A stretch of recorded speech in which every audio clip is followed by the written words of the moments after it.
Hello, future toppers. Welcome to a Streak initiative of Civils Daily to ensure consistency in your day-to-day preparation. My name is Santosh Gupta, and I am back with the most probable questions for Prelims 2021. And today topic is science and technology. And if you have not joined the Streak initiative yet, go to the description box and join the Streak initiative. And also not forget to join the Telegram group of Civils Daily to go get more materials on the preparation and along with the questions of this video. So without much ado, let's start.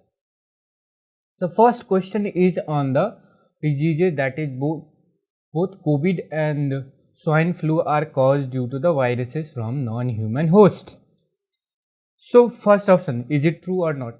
We know that in case of COVID-19 it comes from the bat, and it is said to be transmitted from bat to pangolin to human being. Swine flu also come from the pig.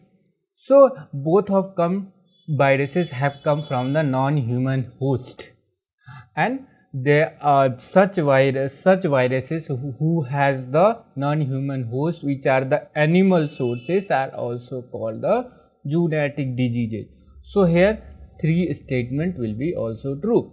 Both are respiratory viruses that spread through contact. We know that COVID-19 spread through the aerosols that we sneeze or throw out of our mouth and then go to other people, and that's why they recommend to wear the mask all the time. So that's why we know that all of them will be true here. And both of these viruses have caused a global pandemic. We know that COVID-19 in 2019, it was declared pandemic in March 11, 2020. But even swine flu came in 2009, originated from the Mexico, and it also caused a global pandemic. However, it was not as widespread and deadly as COVID-19 because it quickly disappeared after infecting around 6 million of people and causing not much that of death. So both are the pandemic of 21st century. First among them was the swine flu. So this question I put it a comparative manner. Both are caused by the viruses also. So moving on to second question, it is based on the testing techniques that are being used for the COVID-19. So first is rapid antigen test. We know that most of us have many time have done a rapid antigen test where they take you a sample from your nose or mouth and they immediately give you the result. But basically they are doing is that they are trying to detect the antigen, that is through which the coronavirus attached to our cells. So when the antigen is found, it will detect a positive. If you see clearly in the strip, you will see two lines there, and say it will find that it is, but it is not that much of effective. Then again is reverse transcription polymerase chain reaction, that we know as a RT-PCR test. Most of us probably who have thought of being contacted to COVID have also went through the RT-PCR test, and this is considered as a gold standard for the test of COVID. But it takes time up to 4 to 8 hours, and also in sometimes is it also gives false negative also or false positive. There is a case, but it is more in the rapid antigen test. But again, serology test, where you test the blood samples and check for the antibodies such as IgG. Then TrueNAT test, it is again a molecule based test similar to RT-PCR, but it is less costly and it gives result with less time than the RT-PCR test, and it is also done through a portable machine. It is truly indigenous attempt to make molecular test more affordably in India. Then ELISA test, it is also used to test the AIDS viruses, but it is more like a serological test where it tests the IgG antibody in the blood. So all of them will be true here. And let's get some more brief idea about the all the testing. Molecular, that is RT-PCR and NAT, antigen will be rapid test, and antibody serological test. Rapid antigen tests are also done at the mass level to understand the spread of the virus. But problem with antigen is that it might give you false positive if you are infected with even common flu. Then antibody test, serological tests are also not that much effective. You might have antibody in the blood even if you are infected with something else rather than COVID. Need of sample you take from nasal and throat or saliva. Same with the antigen. First, for antibody test you have blood samples are taken.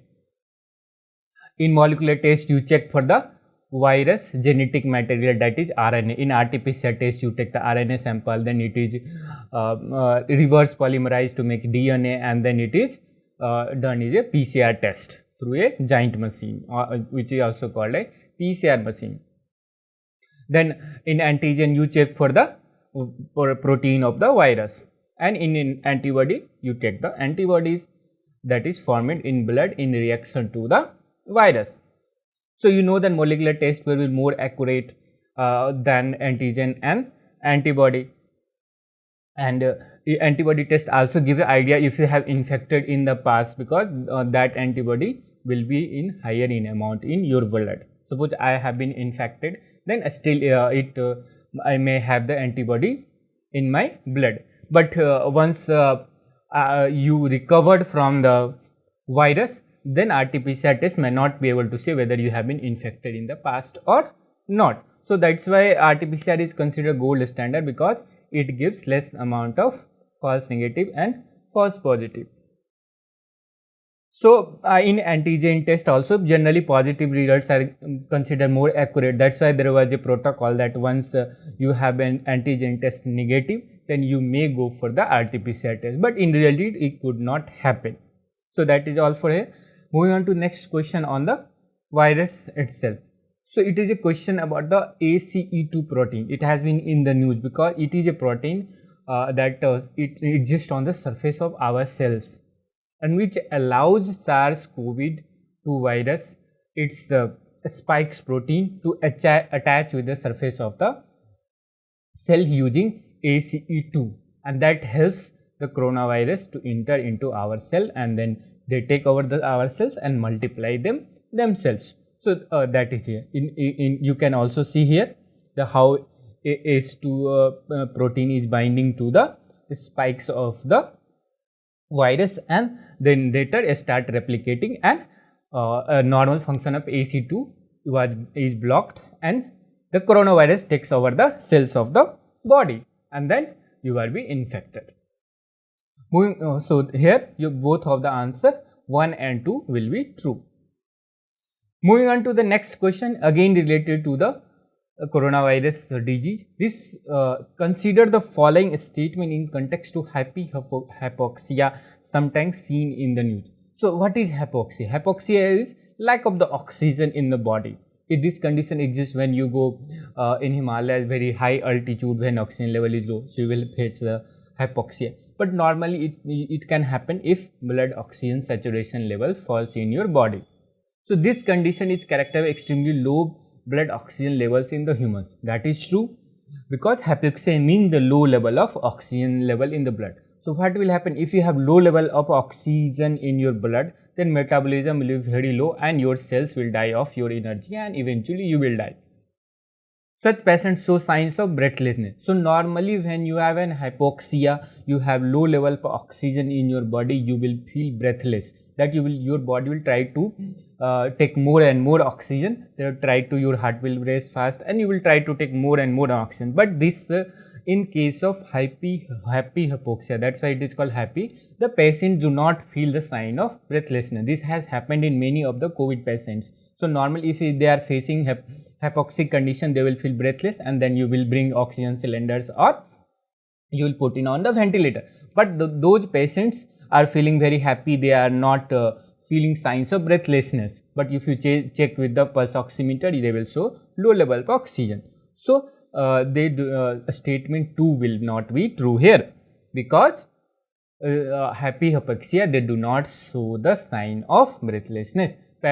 patients with such condition live in great distance. This is also not true. You can guess from the word happy hypoxia that the patients live in very good condition. They do not feel the breathlessness condition. This is something still in the undergoing research, that how people with low level of oxygen will be feel such a normal situation. So here only one of your answer will be true. Moving on to the next question, again on a vaccine. The recently one of the vaccine has been approved in India apart from Covaxin, Covishield, Johnson vaccine, and recently Zycov-D has been approved by the government of India. So first statement, it is the first COVID vaccine approved for children in India. Yes, for children above 12 to 17 it has been allowed. This is the first in India. In world level other vaccine have been allowed, but in India it is the first vaccine which has been allowed for the children. Covaxin, Covishield, Johnson vaccine and other is not allowed to for the children. So only this vaccine being developed by the Jadus Cadula, it is in the name also, Jai for Jadis, COVID for COVID, Cadula has been approved for use in the children. Second, it is fully funded by Department of Biotech under its COVID Suraksha mission. When COVID came with full might, then government came with this scheme, COVID Suraksha mission, under Department of Biotech and National Biopharma mission, where it supported 8 vaccines in India to be developed, and one of them was the Zycov-D by the Jadus Cadila. But it is only supporting, it is not fully funding the development of the vaccine. It is so a statement 2 will not be true. It is also a 2-dose vaccine, like Covishield and Covaxin. Those are the two-dose vaccine, but this Zycov-D is a 3-dose vaccine. So this will also not true. It is administered intradermal. You know the children feel the pain, will be fearful of the syringe and all the. So that's why the company has developed it as there will be a machine where you will get the vaccine intradermally in the scheme and you will not feel that much of pain. So it is more suitable for the children and they will happily get administered.